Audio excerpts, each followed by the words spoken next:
네, 안녕하세요, 여러분. 우리 10월 31일 토요일, 오늘도 말씀을 읽기 오신 모든 분들 환영합니다. 우리 오늘도 기도하고 함께 말씀 읽겠습니다. 사랑과 은혜가 충만하신 아버지 하나님, 언제나 우리와 동행하여 주시고, 또 주님의 은혜로 예수 그리스도를 믿고, 또 그 믿음으로 구원을 얻게 인도하여 주셔서 감사를 드립니다.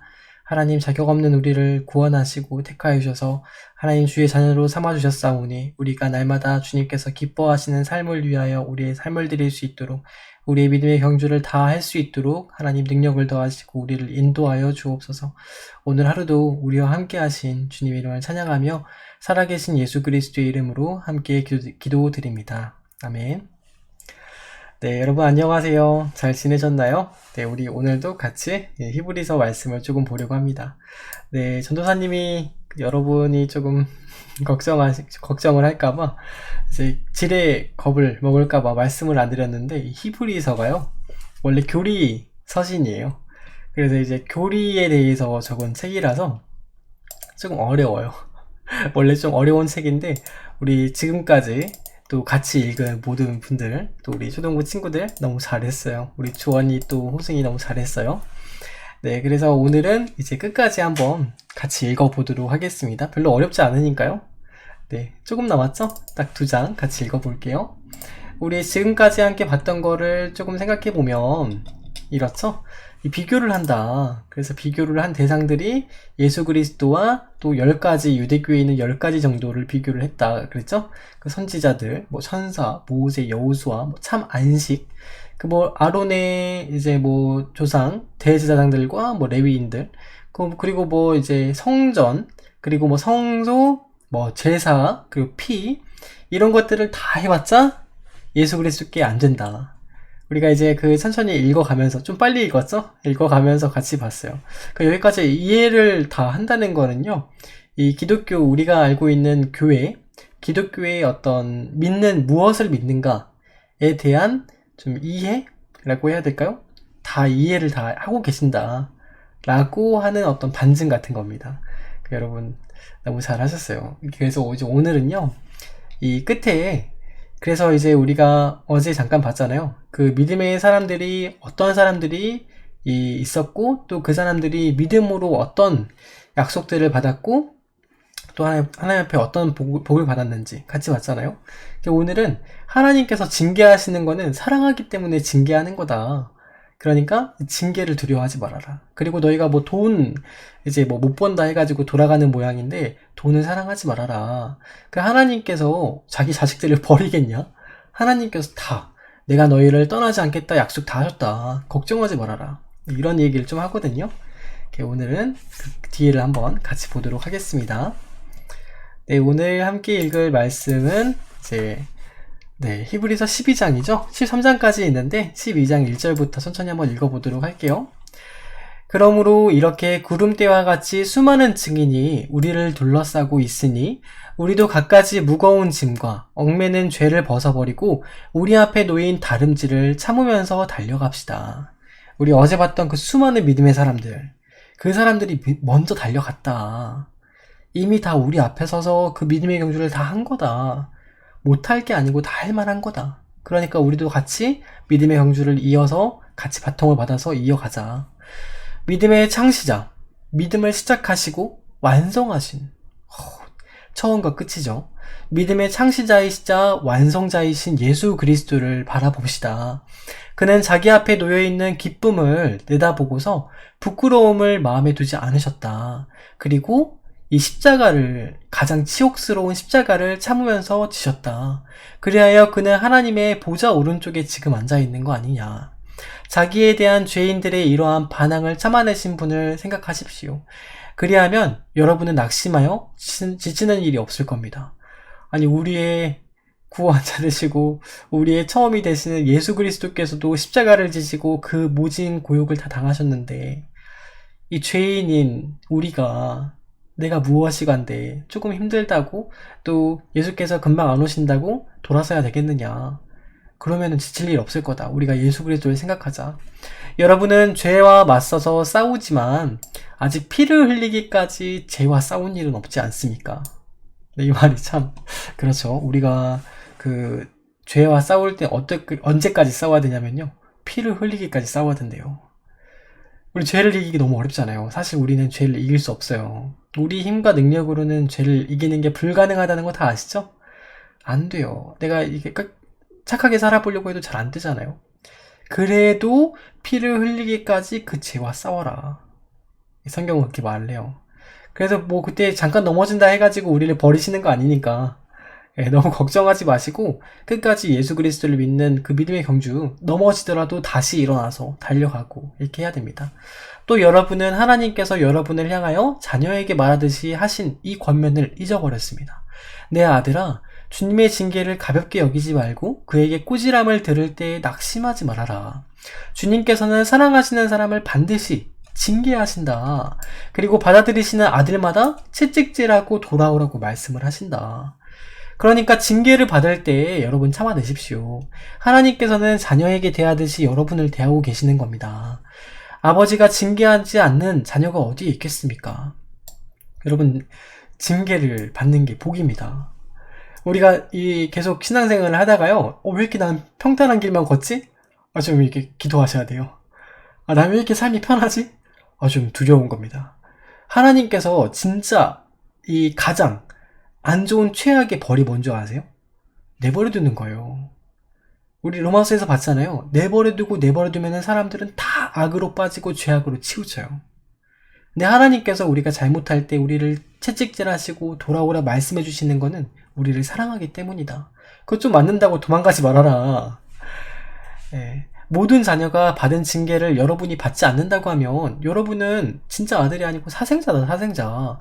참 자녀가 아닙니다. 우리가 육신의 아버지도 훈육자로 모시고 공경하거든 하물며 영들의 아버지께 복종하고 살아야 한다는 건 더욱더 당연한 거 아니겠습니까?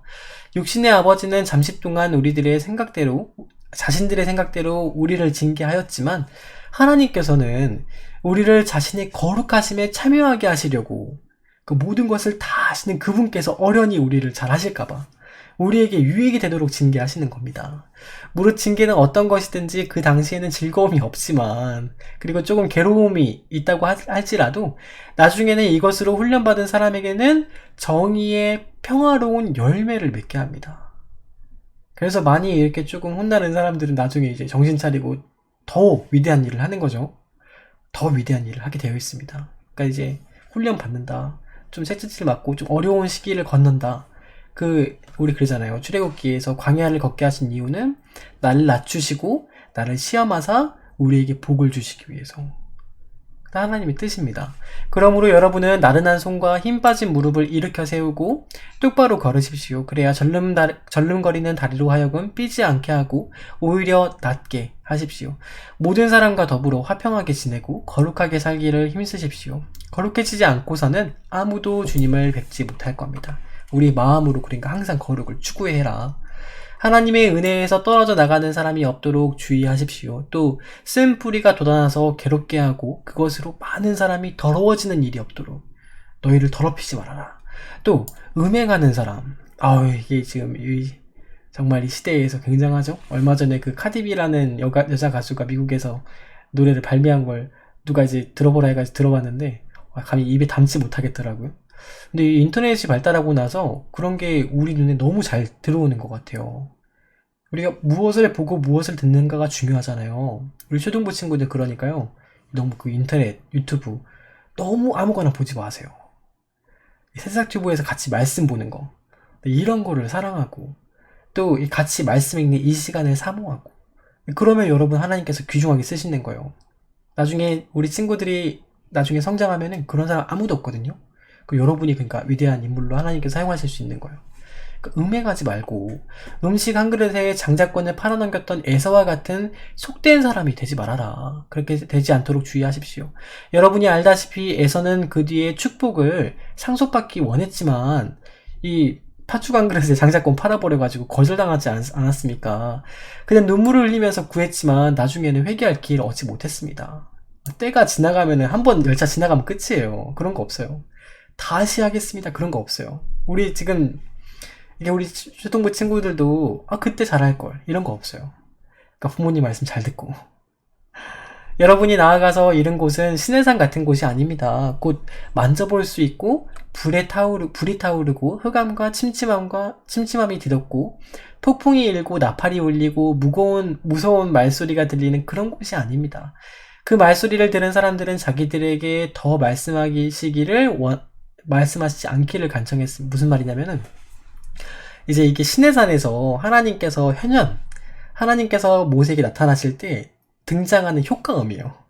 그 7가지가 있는데 그 첫 번째는 이 불이 막 타오르고 깊은 어둠이 임하고 폭풍이 일고 나팔 소리와 함께 폭풍이 우르르 쾅쾅쾅 이렇게 무서운 말소리가 들린다는 거예요. 그래서 사람들이 그 말소리가 너무나도 두렵고 하나님의 그 임재하시는 그 장면이 너무나도 두려워서 가까이 하지를 못했다는 거예요. 감히 시내산에 가고 싶다는 생각도 못했다.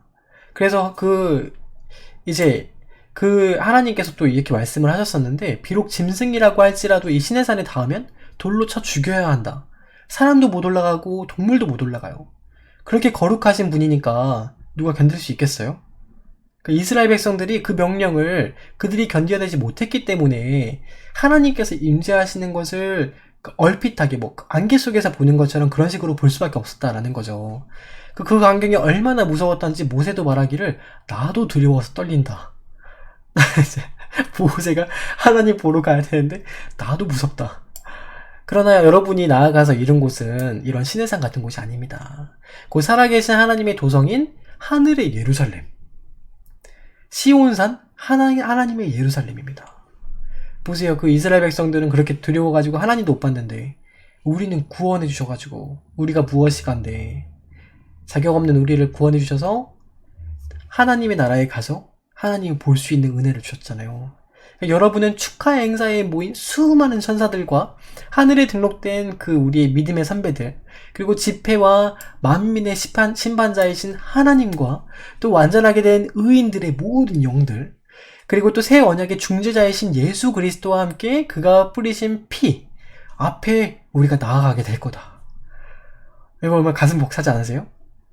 이게 우리의 앞으로 되어질 미래라. 우리가 믿음의 경주를 끝까지 달렸을 때 그 골라인 뒤에 있는 게 바로 이것이다.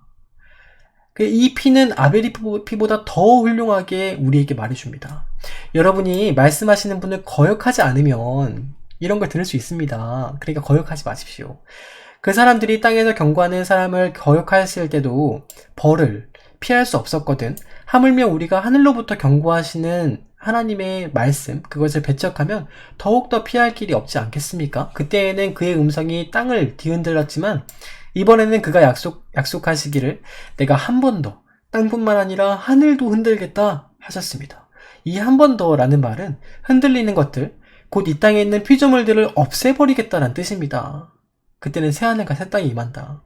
예수께서 다시 오실 때는 지금 우리의 이런 깨져진 육체가 아니고요, 이 땅의 불완전한 세계가 아니고요, 진짜 완전한 예루살렘, 새 예루살렘, 반짝반짝 신부, 그 신부가 준비되어 있다.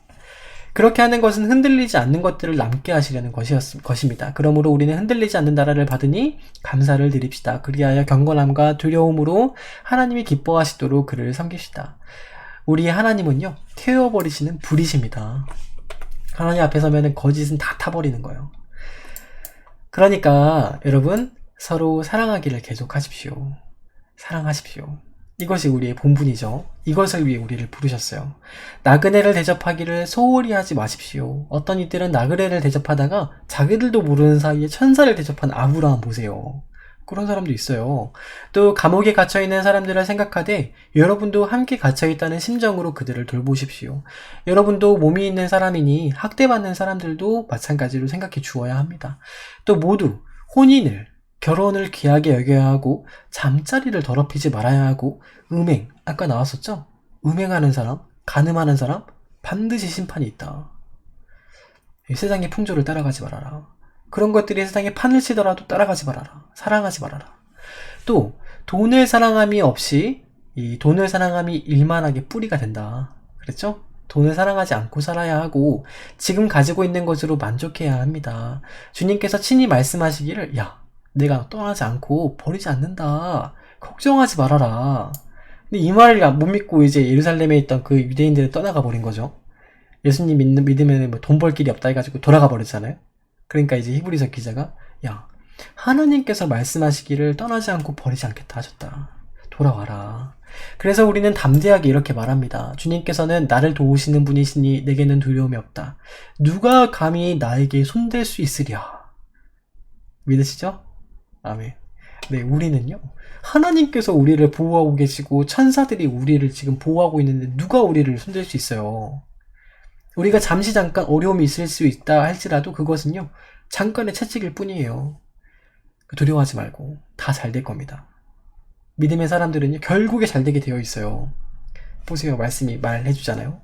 여러분의 지도자들을 기억하십시오. 그들은 여러분에게 하나님의 말씀을 일러주었습니다. 그들이 어떻게 살고 죽었는지를 살펴보고 그 믿음을 본받으십시오. 예수 그리스도께서는 어제나 오늘이나 영원히 한결같으신 분입니다. 여러 가지 이상한 교훈에 끌려다니지 마십시오. 음식 규정을 지키는 것은 이 마음이 튼튼해지는 것이 아니라 은혜로 튼튼해지는 것이 훨씬 우리에게 유익합니다. 음식 규정에 매여있는 사람들은 그 유익을 얻지 못했습니다. 율법을 말하는 거죠. 그리고 우리에게는 한 제단이 있습니다. 그런데 유대교의 성전에서 섬기는 사람들은 우리의 제단에 놓은 재물을 먹을 권리가 없습니다. 그러니까 율법을 섬기는 사람들은 구원이 없다. 구원과는 무관하다. 유대교의 제사의식에서 대제사장들은 속죄 제물을 드리려고 짐승의 피를 지성소에 가지고 들어가고 그 남은 짐승의 몸은 진영 밖으로 가져가서 태워버립니다. 그러므로 예수께서도 자기의 피로 백성을 거룩하게 하시려고 성문 밖에서 십자가에서 고난을 받으셨습니다. 그리함으로 우리도 진영 밖으로 나가서 그에게로 나아가고 또 그가 겪으신 치욕을 짊어져야 합니다. 고난도 함께 받자. 사실 우리에게는 이 땅 위에 영원한 도시가 없고 우리는 장차 올 도시를 찾고 있습니다. 그러니 우리는 예수로 말미암아 끊임없이 하나님께 찬미의 제사를 드립시다. 이것은 곧 그의 이름을 고백하는 입술의 열매입니다. 선을 행함과 가진 것을 나누어 주기를 소홀히 하지 마십시오. 하나님께서는 이런 제사를 기뻐하십니다. 또 여러분의 지도자들의 말을 고지 듣고 그들에게 복종하십시오. 그들은 여러분의 영혼을 지키는 사람들이고 또 이 일을 장차 하나님께 보고 드릴 사람들입니다. 우리 목사님 우리 목사님 말씀 잘 드려야겠죠? 그러므로 여러분은 그들이 기쁜 마음으로 이 일을 하게 하고 탄식하면서 하지 않게 해주십시오. 그들이 탄식하면서 일하는 것은 여러분에게 유익이 안 됩니다. 우리를 위해 또 기도해 주십시오. 우리는 양심에 거리끼는 것이 한 점도 없다고 확신합니다. 모든 일에 바르게 처신하려고 했기 때문입니다. 내가 여러분에게 좀 더 속히 돌아가게 되도록 또 기도해 주시기를 간곡히 부탁드립니다. 영원한 언약의 피를 흘려서 양들의 위대한 목자가 되신 우리 주 예수를 죽은 사람들 가운데서 이끌어내신 평화의 하나님이 여러분을 온갖 좋은 일에 어울리게 다듬질해 주셔서 자기의 뜻을 행하게 해주시기를 빕니다. 이런 축복이, 이런 일들이 여러분에게 있기를 빕니다. 네, 아멘. 또 하나님께서 예수 그리스도로 말미암아 우리 가운데 자기가 기뻐하시는 바를 이루시기를 빕니다. 예수 그리스도께 영광이 영원무궁히 있기를 빕니다. 아멘. 형제자매 여러분, 부디 이 권면의 말을 받아들이기를 권유합니다. 나는 여러분에게 짤막하게 썼는데 13장이나 돼요. 13장, 13장 이게 짤막한 글입니다.